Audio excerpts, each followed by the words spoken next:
Our planet is a lonely speck in the great cosmic dark. We're on a rock hurling through the universe. Planet as an organic spaceship. Like it or not, for the moment, the Earth is where we make our stand.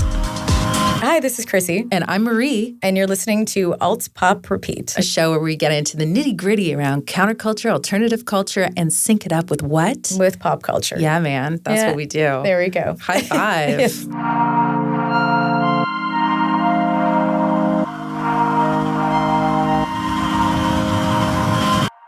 Welcome back. Welcome back, friends. You keep everybody entertained. I'm going to look up vegan items here.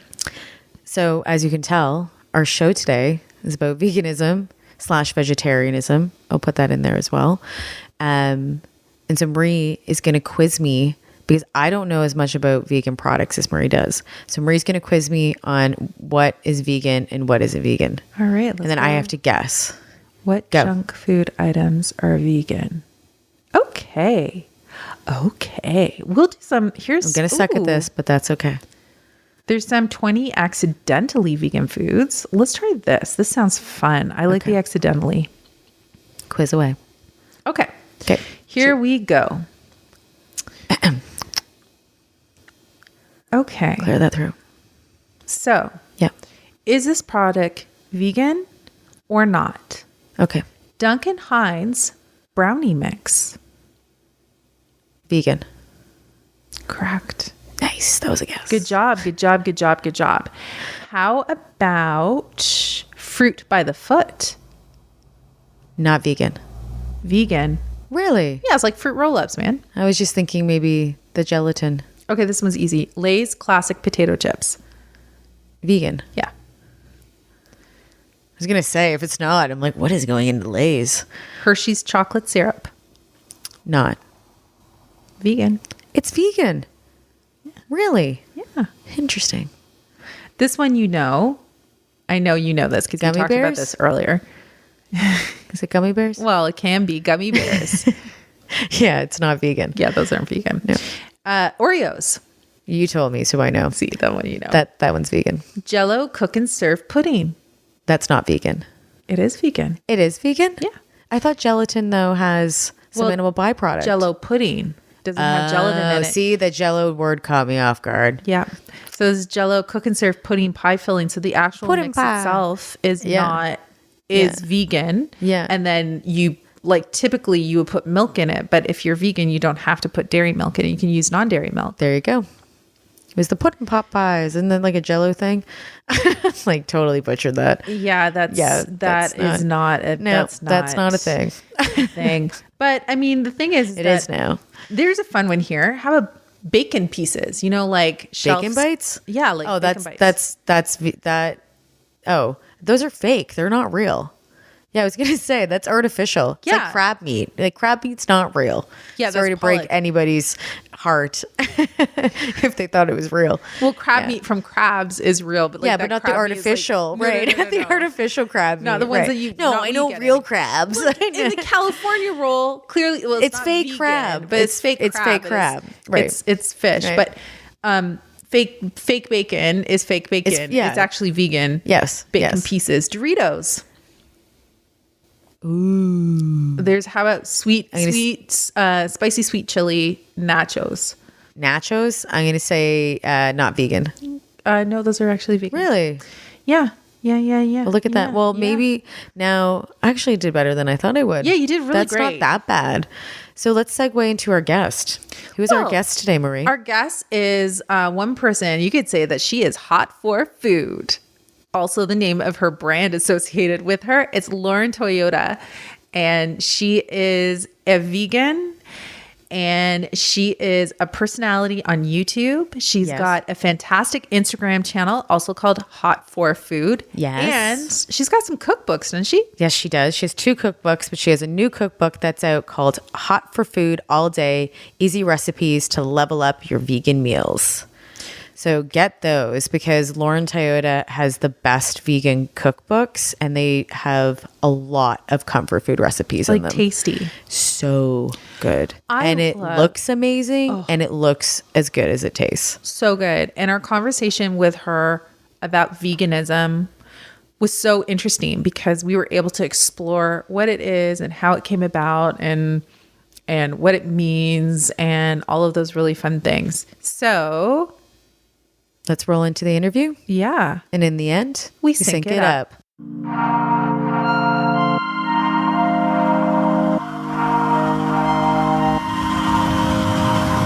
I became vegan officially January 1st, 2010. And my why was really because by that point in time, I had already experimented with vegetarianism and flip-flopping back and forth to eating meat. And by that point in my life, a few months before, as I transitioned, it was like, I feel sick, and I had to make a change. So I just slowly took one thing out at a time. And it was always in the back of my mind, like this little whisper of like, you're going to have to give up all animal products at some point, right? And I just wouldn't give up cheese and dairy. I just had a tough time because food is it's such a social activity.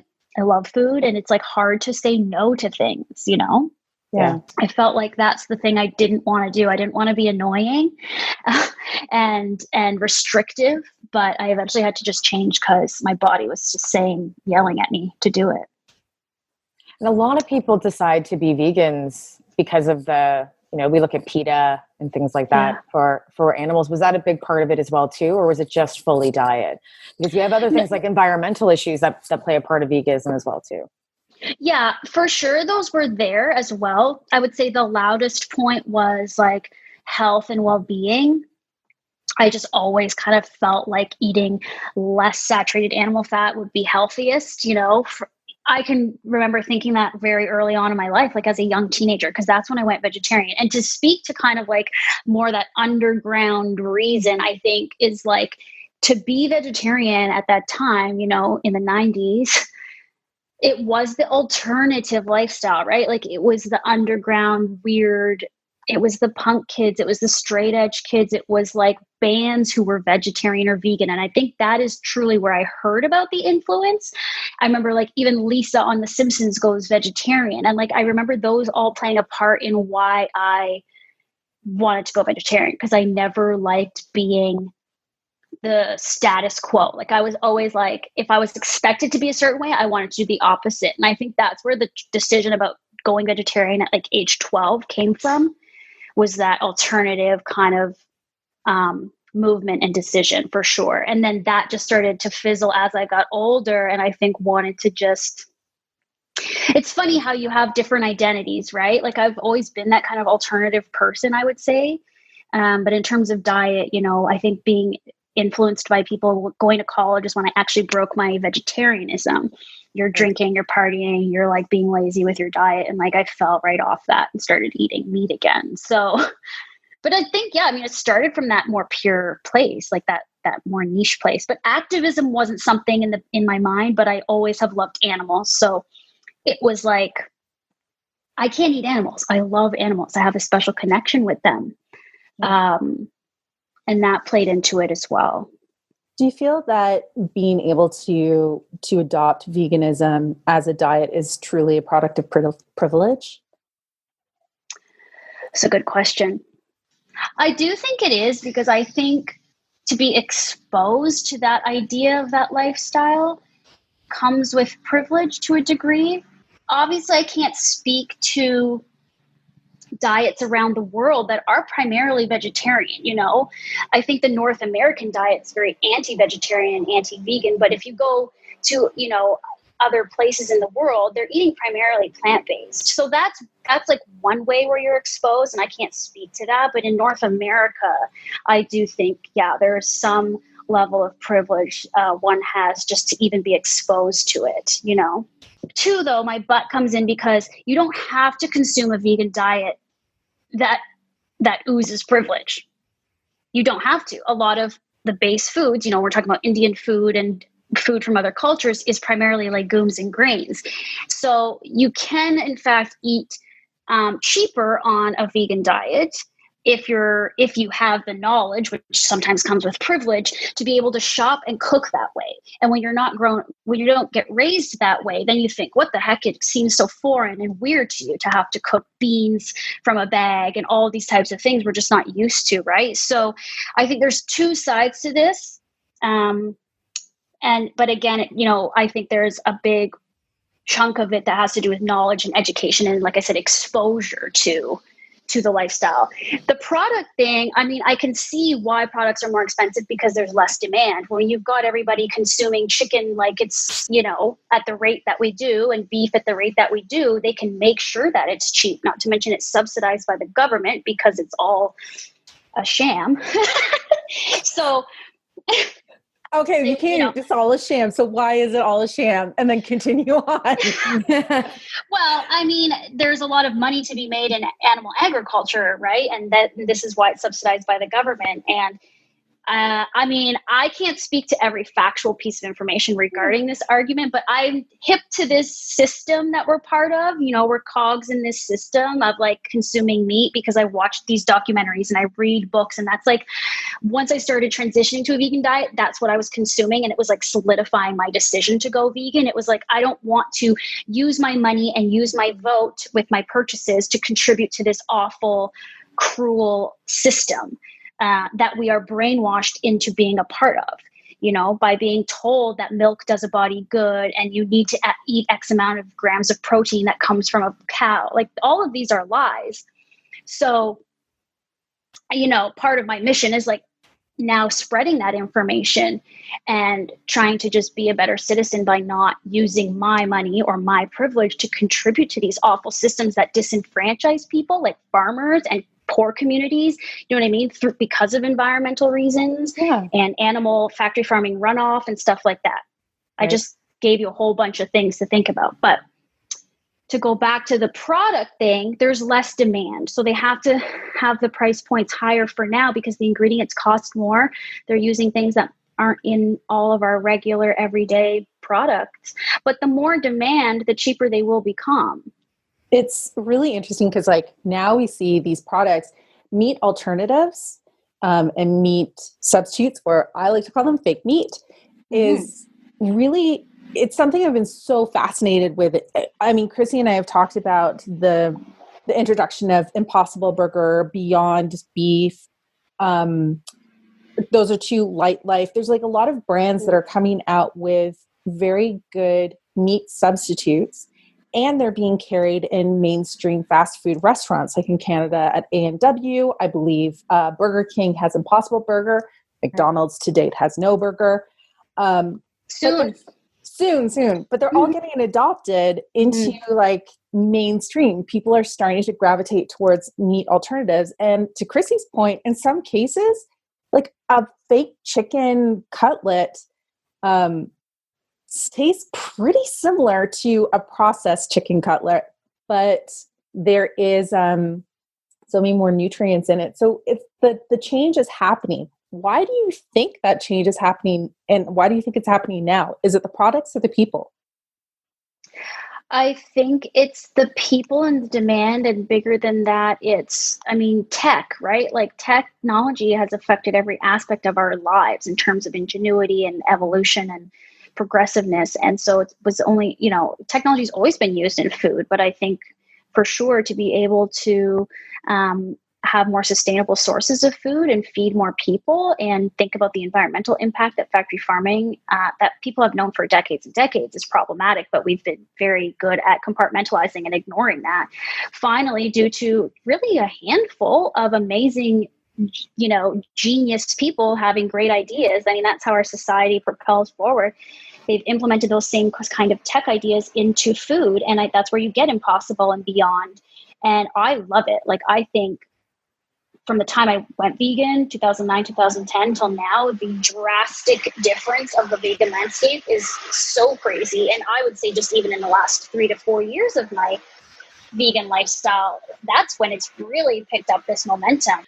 We talk about we have people that are lobbying for meat and saying, like, for example, milk, you were saying, and, have this X amount of type of food because it's healthy for you. And we know that that's really not true anymore.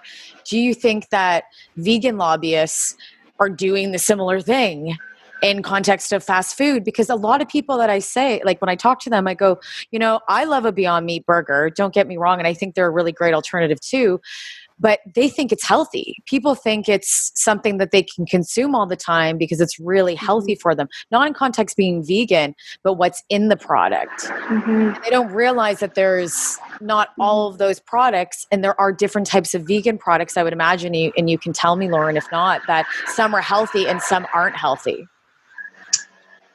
Yeah, you're going to have a lot of subjectivity in this conversation. I myself have always been of the mind that if I'm eating plant-based foods, I'm relatively on the side of healthy.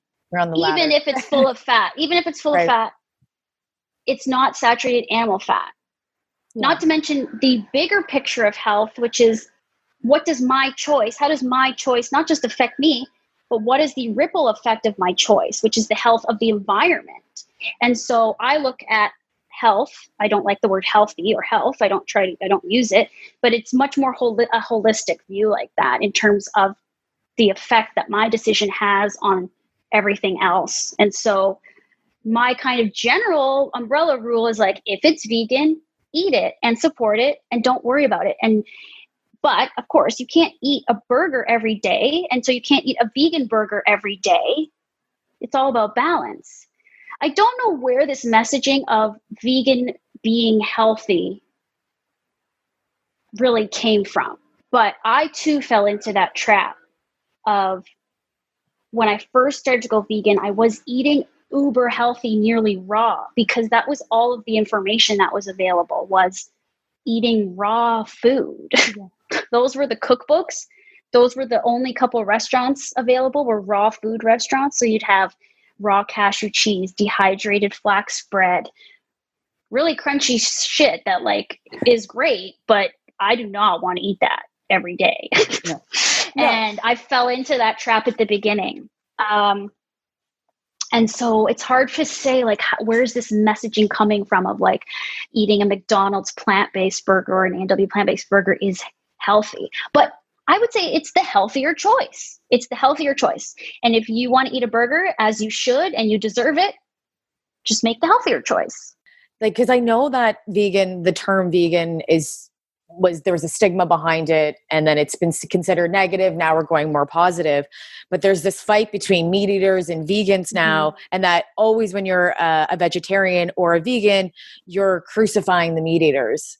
Is that stigma still around? Do you find that even being a vegan, that people pinpoint you instead of being like, oh, this is Lauren and Lauren's a vegan, let me introduce you to my friend, instead of being like, I'm just a person who likes food?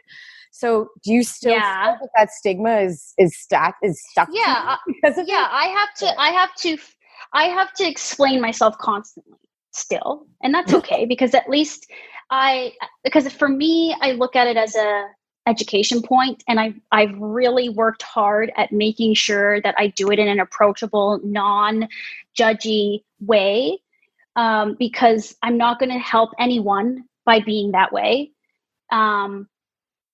And I'm happy to have conversations about what it is I'm eating and what's in it, because I know that I don't need to defend anything. I can matter-of-factly just say what it is and why it's better. I think there'll always be the argument for like, people are really hung up on this, like, hunter-gatherer, paleo rhetoric of like, we're supposed to eat meat. And then there's the rhetoric of like, actually, our teeth are different. We're not supposed to eat meat. Our teeth are made for grinding plant fiber, Right. I'm not here to get into the minutia and convince everybody about every little thing, right? That's not my role. My role is like, let's just talk about food. Vegan food is food. And let's just talk about food. Let's just eat really good food. Let's learn how to cook really good food. And hopefully I can just encourage you to just make a few swaps. And, like Marie, you said, just like swap the chicken cutlet for the vegan chicken cutlet. You will not notice the difference. You will have helped the environment. You will have helped save chickens, and you'll feel better. You won't be clogging your arteries. So I like to just try to get that be the conversation, you know? What was your catalyst moment that you think in, like, we'll just say in any time within history and something like that, any time that you found that, you know, veganism really turned into mainstream pop culture? What was like a defining moment, would you say, would be for yourself when you feel that happened? So I went vegan in January 1st, 2010. I was like, no turning back. Here we go. And at that time I worked in television. As you know, I worked at Much Music.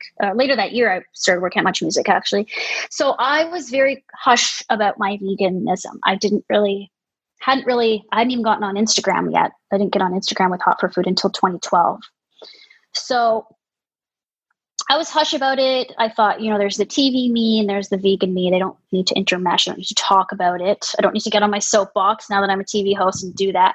But there actually was a turn. So in 2012, I got my Instagram account at Hot for Food. And I would say this combined with this other story was sort of when I started seeing it change. But you know, Instagram was a great place. The internet is a great place to really tap into any niche that you want. Like there's something for everybody, right? If you like the weirdest thing in the world, you'll find a group of people who love it. And so as soon as I got on Instagram, you know, and at that time, 2012, people were foodstagramming and taking pictures, you know, the joke of people standing at restaurant up on their chairs. I mean, that was the time this started. So I always look back at like the timing of when I decided to go vegan and like enter this online space was like perfect synchronistic timing, because who could have predicted? But I happened to sort of get in there at the right time. So I noticed that. I mean, I don't think it was quite mainstream because vegan was still niche on Instagram, but there was a community there. And through the hashtags and whatnot, I could find other people who were like me. So that was one thing. But by 2013, I had started doing some work on Much Music. I had hosted a daily show, and I started also doing reporting for MTV Canada because we were in the same building. And I remember it was this weird time of when no one was really supervising what we were doing, and we had to do these MTV news segments, and it was just like a free for all. And they were, you know, they wanted personal stories, and I remember finally kind of like coming out of the vegan closet at this time. About people knew I was vegan because I talked about it at work a bit, but like, this now was a point where I did like a documentary segment on my own journey. And it's because at that point I had only eaten vegan. I hadn't made any other switches in my life. I was still wearing leather. I'd even wore fur. Oh my God, to the fucking Juno red carpet once. And I like fully regret doing that. And like, I just didn't care. For me, it was like food, and I wasn't yet at the next stage of it, which always scared me because it's like, if I'm going to fully commit, and then I'm going to have to be accountable all the time. And I was like scared to do that. Right. But I pretty much did that by like putting this segment. So they let me put this segment. It was like a 10-minute 2-part segment on MTV Canada that aired across the country. And I felt like for me and my own individual journey, that's when it went mainstream, because I was like declaring it. I was getting emotional on camera about my decisions and my journey and my apprehensions and my stigmatism around activism and all of that stuff. Like it was all about like, how are people going to view me now? They're going to think I'm this crazy vegan, right?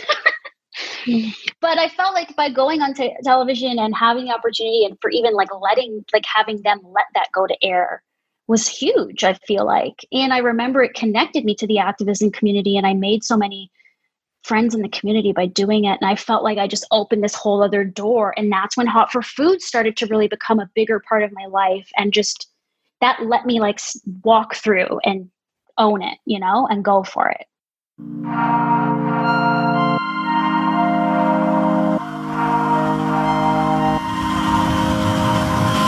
Wow. So veganism is interesting because it's like for the longest time, it was not as like, it's everywhere now.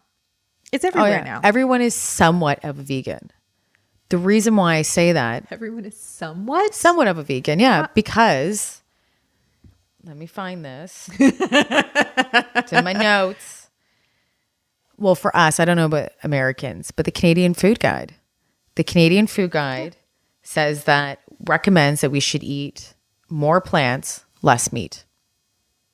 Yeah. So everyone, if you looked at the Canadian Food Guide, would be a little vegan or more vegetarian, because you should technically abide by the Canadian Food Guide. And it hasn't switched. They haven't switched the Canadian Food Guide. It started in 1942. Like they haven't made an adjustment to the food guide till recently. I find that crazy. That's a long time. Yeah, well, I mean, I think there was like minor adjustments in the 90s because they were starting to recognize meat alternatives. And then now I think it's just protein. And they've rejigged the entire, but it's a really good point. We're starting to reframe our thought around food, but where did that thought process come from is where did that thought process come from? That's the part I think is really interesting because, I mean, you take a look at just anecdotally throughout history, that concept of having meat was associated with prosperity. For sure. And animals were like hunting. This was like you were rich if you had an entire banquet filled with animal products, meats, all of these rare, hard to come by foods. But when you looked at vegetables, that was considered to be food of the peasants, with the exception on Prince Edward Island, where lobster was considered to be food of the peasants. That's wonderful. Yeah, I know. Back in the day, that is one of those things where I'm like, really? Time travel, huh? It doesn't exist yet. That's a bummer. But regardless, lobsters aside, this idea that meat was really associated with being like successful, and it was gluttonous, and it was all these wonderful things that would just like show how successful you were in life. And all it was doing was creating an environment for heart attacks. True. But here's the thing that I wonder, and it's not that I agree with veganism and vegetarianism. I think it's wonderful. I also do agree that you probably should have more plant-based foods in your diet. Yeah. But when they recommend eating more plant-based foods, I think some people misconstrue that with junk food that's vegan, that's okay. And also I think there's this whole misconception around what is healthy plant-based food. Because we've looked at some plant-based foods and they're high in chemicals, which is not good for you, and it's overly processed. Mm-hmm. So there is this misconception, I think, within Beyond Meat Burger being super healthy for you when it's not. So when you're consuming, so if somebody was looking at this and they're like, okay, I have to consume more plant-based foods. So then they go to the store and they buy all this, artificial chicken, plant-based chicken, but it's loaded with chemicals and it's not that healthy for you because it's processed, majorly processed. People think they're doing themselves something good for their body when they're actually should probably just be eating meat. So the whole idea of education around veganism is not always talked about because everyone's following, and veganism is not a trend, but it's like becoming a trend that people are jumping on, even though it's a lifestyle and it's a choice. So that's when I look at Beyond, because I never knew that about Beyond Meat. I thought it was healthy too because that's how they market it to you. Well, they make it look like it's a healthier version than eating a hamburger. It is. Right, but it's also filled with a lot of fillers. It has a lot of sodium in it, which is the main problem. And you're right and you shouldn't be eating Beyond Meat burgers all the time. Oh, no. Right. Like you should be eating other things that are plant-based that are healthier for you than like instead being like, well, I'm just going to eat Beyond Meat burger every day. Like, no way. Like, sorry, Beyond Meat burger. Don't mean to cut you up, but hey, seriously. It's interesting like how we got to Beyond Meat burger because it is a part of like literally, probably, it is a part of centuries of evolution and understanding on how plant-based foods are a viable option. Now, like back in the day, whenever it was the peasants, it was those who did not have the money to have all the meat or the time to do all the hunting, and they were eating all the vegetables. It was sustainable for them. It's still sustainable to this day. But how do we get to the point where now we're investing more money than ever, more time than ever, more attention than ever into meat alternatives? And there's like, obviously there's tons of history when we're looking at this, and we'll get into that. But that path really came about when we were going into, I want to say maybe the 90s. So veganism for a long, long time was really focused on it being a health or a saving animals, and that eating meat was cruel. And that's an idea that went back even to the 18th century. For sure. But once we made that shift in the 90s towards factory farming. Yes. And it started to bring to light in a really public, and thanks to the internet and that thanks to mass media, these messages were starting to get out to the public. Right. So we as consumers were now getting connected to how the meat that we were buying in the stores that was so perfectly processed and packed up and beautiful, we now were looking at that and we were seeing the story behind it. And it was reframing our thoughts about factory farming. Right. And it's not ethical farming, right? It's hopefully changing and we're seeing that. But you're right. Like us eating animals is a byproduct of climate change. That's part of it. It's not helping our climate, along with then all of factory farming. It's 100% true. Yeah. And so I agree that a lot of people are learning more because they're watching different documentaries. Yeah, documentaries. What was Lots of documentaries. Oh my gosh. What was the first, there was a big one that came out, Food Inc. It was great. Food Inc. That scared the crap out of me. I remember watching when they went into the chicken coop and they had the chickens in the dark, I believe, so that they would lay eggs, and they were working like 24/7. So it's so cruel. And I remember watching that and going, I never knew that they did that, along with veal, what they do to little lambs. I know it. I don't even like talking about it because I still eat meat. I have a hard time getting off meat. That sounds bad. I have a hard time. I mean, we are in quarantine. I think we're all feeling the exact same Just way. a little bit. But I do eat meat, but I also eat a lot of other plant-based options as well. It's like I would say if we're going to jump around and do some sinks, I agree. I do eat a Beyond lot Meat burgers first sink, I would say, for sure. I mean, we've touched on a couple already. We touched on Food Inc., which was a documentary in 2008, which brought factory farming to light. Yep.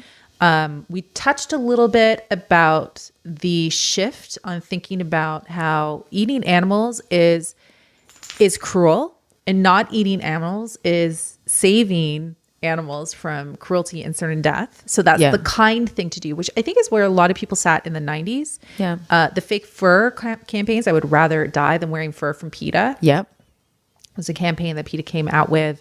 And I'm sure we could even, if we wanted to do the clip right here, we could pop in a clip, because there was Naomi Campbell and famous supermodels of the time were enlisted by PETA to help get the message out that when you wear fur, it's not ethical. It's not just about eating meat. It's about making choices and looking at all the products that are coming from the animals that are being slaughtered needlessly for either meat or fur, or basically just like anything the humans want. While most of the models in Paris were being paid enormous sums of money for wearing clothes during Haute Couture Week, 5 big-time beauties decided to take them all off for free and pose starkers for an anti-fur billboard campaign. I agreed to do this ad because I think it's a very important message to get across the world, and I think because we are public figures, instead of people using it for press and for tabloids, it's good to be put, if you do have a name that's known to the public, I think it's good to use it for important things like this.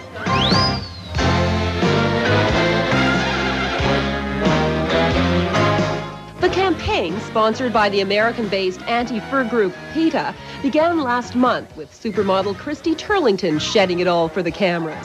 The billboards that will be produced from this particular photo shoot are scheduled to appear throughout Europe, North America, and Japan early next month.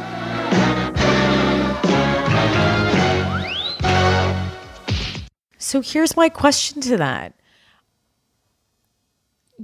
Do you think that you have to care about animal welfare and you can still be vegan or vegetarian? Or are they mutually exclusive? That's a good question. I would say that anything that gets you to veganism is a valid reason. So if, for me, I care about animals. I do care about animals, and I quite often go on cruelty-free diets, which means that I'm not eating any animal products for an extended period. But why? Are you doing it for health? Are you doing it because you care about animals and their well-being? Are you doing it for both? Or Are you just doing it because it's a trend because everyone else is doing it? More than likely, I know you're not doing it because it's a trend. More than likely, it's not doing it. Yeah, Well, but usually- that's kind of the categories I see where people sit in veganism and vegetarianism. Yeah. And I mean, back in the day, it's cruel to eat meat. I care for animals. I will not eat meat. Now, there's so many other reasons why people come into it. It's like health, for sure. They're all valid reasons. Again, any reason that gets you to eating more plant-based like products is a valid reason. And it's a part of that journey. But for me personally, like if I do, again, like if it's cruelty-free, it's usually about eating foods that are not causing harm or negative energy to other living beings. Right. So that's usually the perspective that I go. And that's why I call it a cruelty free, because then it frames it whenever I'm going shopping and I'm looking at the products. Obviously, chicken, cruelty, don't eat it. Or fish. Fish kind of is like on a line for me, but because I really just see them as swimming vitamins, but which is a frame of thought. But I mean, if I'm on cruelty free, then likely I'm not going to eat fish. I'm not going to eat cheese. I'm not going to eat dairy. So, well, the big part of over farming fish and salmon is a big deal. Like people are over farming salmon immensely right now. Well, the scourge of the earth is the human population. Unfortunately, like the krill that whales need to survive, we're harvesting for omega-3. Like we're just, there's so many ways that humans are abusing the planet that a really easy way to go into a space of creating sustainable products is by eating more plant-based, because plants are sustainable. They eat up CO2 emissions. There's other ways that it's problematic. I mean, there are issues with abusing labor in order to produce the crops. There is problems with using pesticides. I mean, there's everything. There is a problem to everything. So we're working our way out to try and solve it. But if we're looking at that timeline in which we considered veganism and vegetarianism as a very valid place to sit, it's a very short period of time. Oh, for sure. 100% it is. It's not that long. And it's a very small group of people in the beginning. Super small. The other part was The Economist in 2019 declared that the year of the vegan. So that says a lot too when you have The Economist coming up, just because of market trends. This is where we get into the trend part of stuff, because people are more mindful about, farming, ethical farming now that they would like, and obviously climate change. So we're looking at products and brands and companies that are going towards that because they're making more money off it because people are demanding it. So that's one sink, I would say, is The Economist in a mass media perspective. But then we look at fast food, and that is reflective of The Economist too. You get things like Tim Hortons, A&W, picking up Beyond Meat Burger, all fast food chains, supermarkets for sure, putting in fast food and marketing it in places that you can consume it better. They put it in the plant-based sections most of the time. Well, people forget too. So anybody who's like, if anybody's listening to this and we are the sink to you, we are that bridge that gets you to try something plant-based. And now neither of us are perfect. We do still eat some meat products, but we see I wouldn't say vegetarians are perfect or vegans are perfect. We're on the journey. Yeah. Well, right? I wouldn't even say, I don't even think that. I don't think if you're a vegan, that means that if you're not eating meat, it means that you're perfect in your lifestyle. I'll never stop eating meat. Like I won't. And I'm sorry, but I will be mindful of the food I eat, and I have to get better at the ethical farming in the meat I eat. That's more of where I think I want to lean to. And I also do eat lots of plant-based products, but I don't want to be fully vegan. I've thought about it multiple times, and I don't want to be. I enjoy my protein, but I want to choose where I decide to get my protein. Yeah. I want to be able to know that it's coming from something that is ethical and also healthy, because there's a lot of crappy real meat too that's pumped with just anything you can imagine as well. Factory farming is a scourge. Industrial farming complex is the worst. It's interesting because I find myself continuously on the path to try getting closer and closer and closer to being either vegan or vegetarian. And I wouldn't do it right. That's why. I wouldn't do it right. I wouldn't do it properly. That's why I won't do it, because I know that I would not be able to, I would not be healthy. I would not be healthy if I decided. I would love to do it, but I just wouldn't be healthy at all doing it. What makes you think you wouldn't be healthy when you do it? My lifestyle is really busy.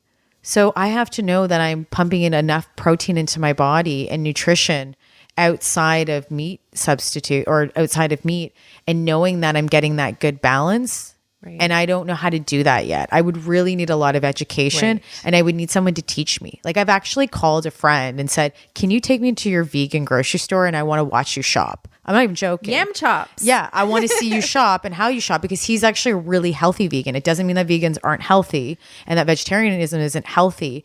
It's just how you do it. And I like the way that he consumes, and I also see him being super healthy, and he's very mindful of his diet. So I want to go that direction and learn from him, because I like his lifestyle that way. But I wouldn't be able to do it now because I just wouldn't do it well. I'd be super anemic. It's really interesting. It's really interesting because now coming into veganism, going back to touch on the like Beyond Burgers and all that, now coming into it, there's so many different products and there's so many different options that you can kind of dip your toe in. I don't know them. Whereas before it was a little bit challenging. And I agree, going back to when we were talking about Beyond and how there's a high sodium and it's not a quote unquote healthy choice. Well, you shouldn't be obviously eating burgers exclusively in any context, but it's true. Like, you need to reframe and rethink how the world of food, and there's so many culinary options out there that a lot of people don't know, because in the Western world, and this is why when we're talking about veganism, we're talking it from the Western world. Oh, right. True. Like, we got to specify, because obviously, like, if you're in India, like Buddhism, there's Jainism, there is all sorts of religions and parts of the world where they've dedicated themselves to vegan and vegetarian They're the original diets. vegans, vegetarians. But it took so long for us to take it in the Western world.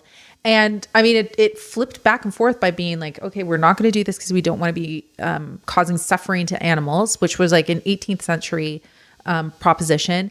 Then we're coming into the 40s, and there was like tuberculosis was on the rise, and there was people who was catching it, I guess, from dairy and cows.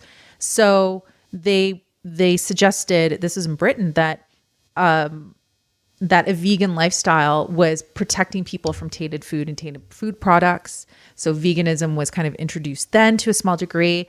And then there was even a vegan society was created around that time. My favorite little piece on the vegan society was they only had 25 subscribers when this launched.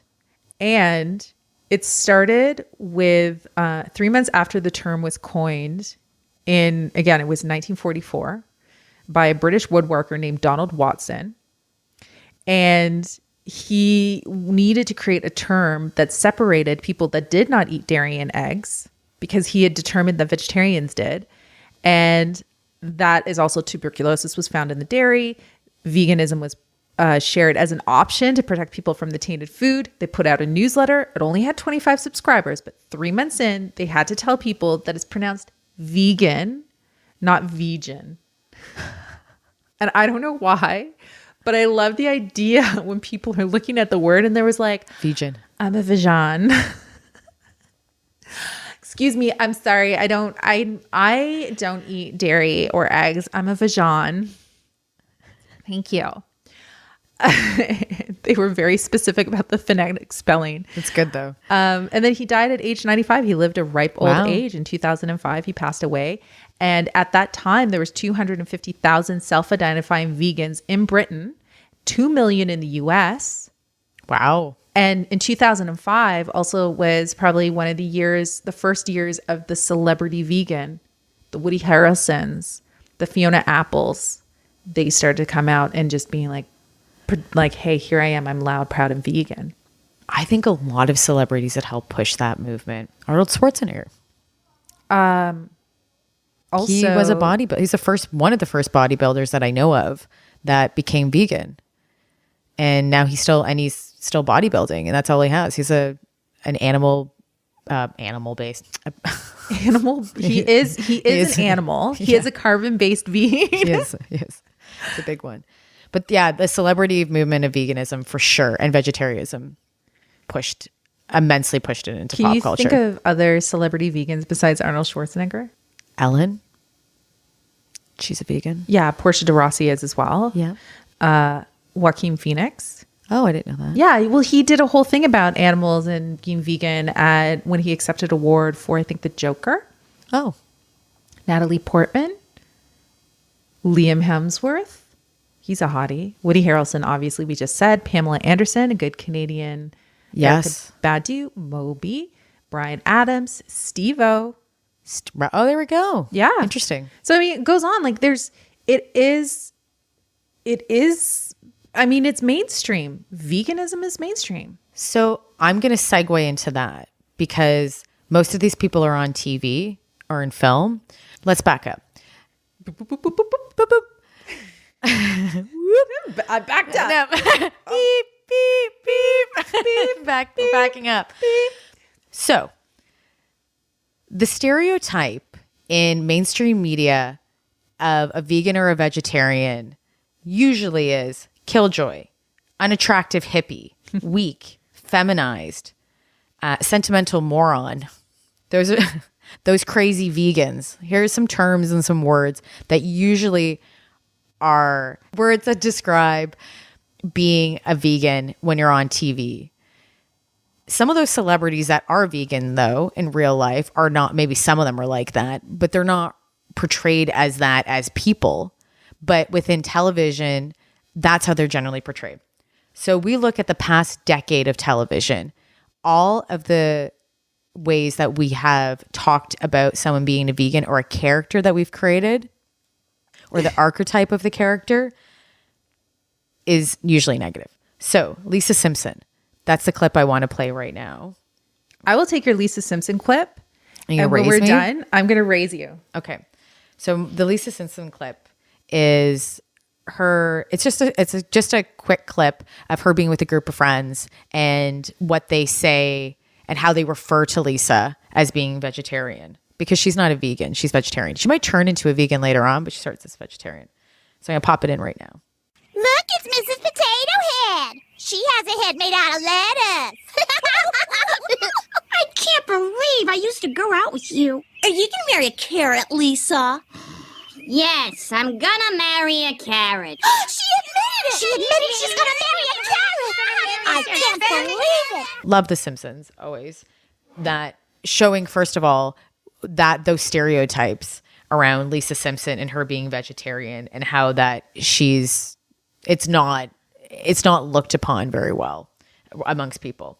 I mean, I would say, like, for a lot of people, Lisa Simpson helped them or inspired them to go vegan, or vegetarian. That was it was an important episode because that was it was a mainstream. Like, how can you can't get bigger than The Simpsons. Well, you can't get bigger than The Simpsons. Simpsons are it. That is like, they not only predict the future, they are everything that is right now. And they, like, that episode came out in 1995. Yeah. Right. So that was like, how early was that? Super early. Yeah. She was one of the first characters on television that was vegetarian. So I'm going to take you to 2005. We're going to go to Scott Pilgrim versus the World, which was a film that starred Michael Cera and Kieran Culkin was in it. And it's Canadian. It's shot in Toronto. It's based on a Canadian comic book series. And Scott Pilgrim, the main character, falls in love with a woman named Fiona and is he has to battle all of her exes before he can win her heart. Oh. So one of the exes is a vegan. And he's stupid hot. Whoa. And seemingly unbeatable. Because he has vegan power. I partake not in the meat, nor the breast milk, nor the ovum of any creature with a face. Short answer, being vegan just makes you better than most people. Bingo. Hey man, question? I always wondered, how does not eating dairy products give you psychic powers? Okay. You know how you only use 10% of your brain? That's because the other 90% is filled with curds in the way. Did you learn that at Vegan Academy? Go ahead and get snippy, baby. If you knew the science, maybe I'd listen to a word you say. So how old is this? 2005 this came out. Well, the movie came out in 2005 and then the graphic novel came out. So this is one of the positive versions of being a vegan? Yeah, he's interesting because majority of I found was negative stereotypes. Yeah. So this is good. This is a good change. This is a good change, but it's funny because it's Fiona's ex-boyfriend. So he's not like in the context of Scott Pilgrim. Yeah.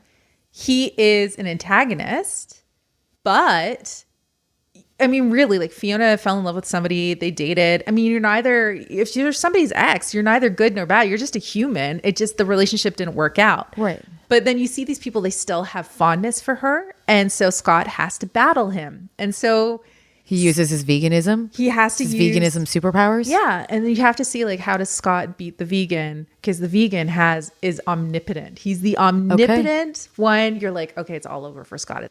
So when was that recorded? This was 2010. Sorry, 2010. So 5 years previous to that. Yes. We're going to see the evolution now. I'm glad you brought that up because now we're seeing this positive conversation around veganism in television. In 2005, I have a clip from How I Met Your Mother about the stereotypical way that they represented vegans. And this is kind of the self-righteous vegan stereotype.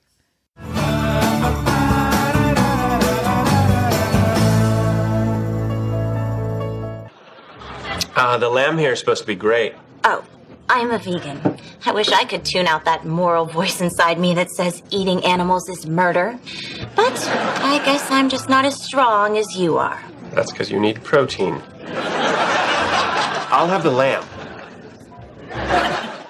But media for sure has propelled this idea of negative stereotypes of vegans, which aren't really true. Yeah. Well, and we're seeing a shift now, which is nice. I mean, when has media, it's always a struggle. It takes time. Media is always like 10 steps behind the rest of the world because it seems to cling, or it's being produced by people that still have one or both feet in the old world.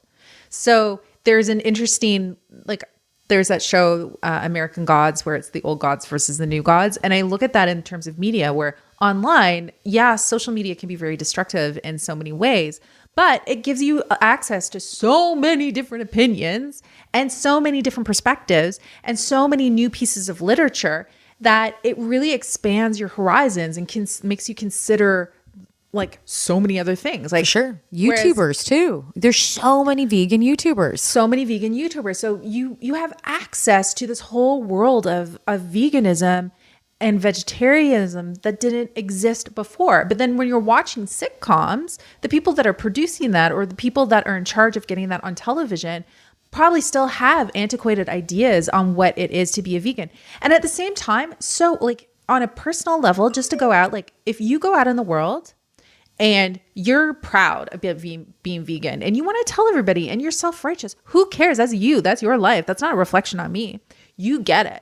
That's your thing, right? For sure. I just don't see the one thing I don't agree with is pushing other ideals. I'm on the other side of that. You can be proud and be happy that you're vegan, but I don't think that you should be telling other people how to live their lifestyle because you think you're right. I don't agree with that. Every vegan's going to hiss at me now that probably thinks that they should be, but whatever. I don't care. That's why we have a podcast. I don't think that you should be pushing any ideals onto other people, especially if they're positive and you can educate, but there's ways of doing that than telling somebody that they're wrong and that you're right. And that's the only other option you have. I'm going to say something though, too, that you said about the archetype. Lisa Kimmel Fisher from 6 Feet Under is a character, and HBO actually has on the website to describe her character as a vegan and how they wrote her and how she would play her character, how the character would be played and portrayed. Oh, this is interesting. Yeah, I thought so too when I found this.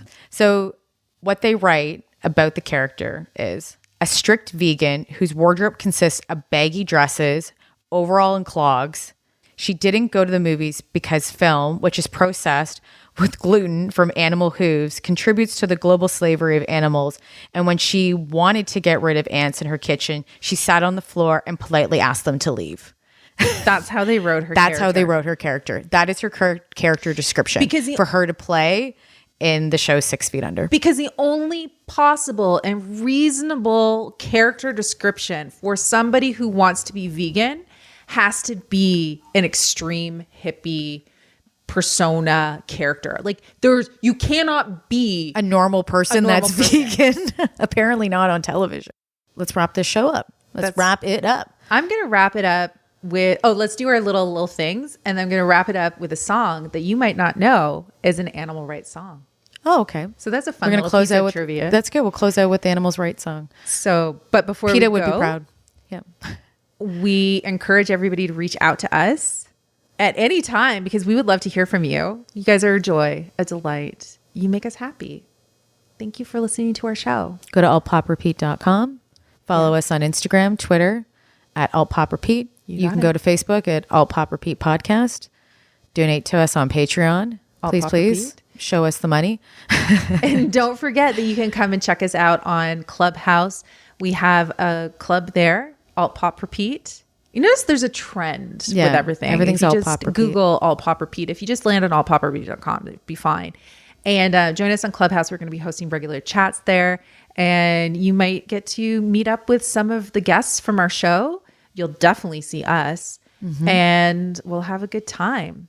And hear us on Dash Radio every Friday and Saturday. Yeah. Anyway, guys, close us out. Much. And also, yes, I do believe in animal rights. I'm not a PETA member, but I do, even though I do eat meat, I do love animals immensely. And so please be kind to animals. Please do.